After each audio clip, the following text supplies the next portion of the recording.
ఒకానొక స్త్రీ ఉందండి.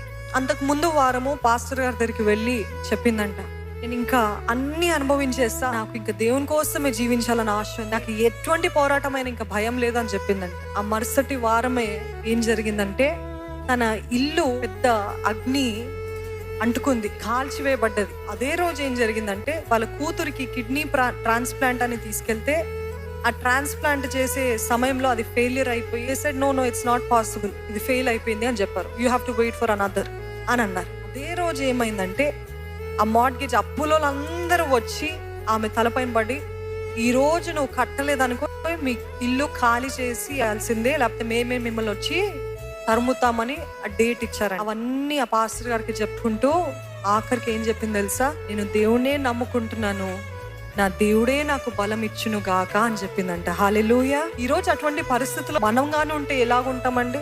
Can you really trust God in that kind of situation? మనం ఎప్పుడైతే దేవుని కోసం ఏమైనా చేద్దాము అని అనుకున్నప్పుడు ఇట్లాంటివి వస్తాయి. ఒకటే రోజు అన్ని కుప్పగూలి పడ్డాయి. అప్పుడు ఏమో మాటలు వస్తాయి తెలుసా, నేను నీ కోసం అంకితం అవుతానని చెప్పానయ్యా, నేను నిన్ను ఇంత ప్రేమిస్తున్నానని చెప్తే why did you do this అని ప్రశ్న వస్తుంది. Can you still say like that women? ఆ స్త్రీ వల్లే మీరు చెప్పగలుగుతారా? ఇదంతట్లో నేను ఒకటి చెప్పగలను, నా దేవుని నేను నమ్ముతున్నాను, నా దేవుని నమ్ముతున్నాను. అందుకని ఇప్పుడు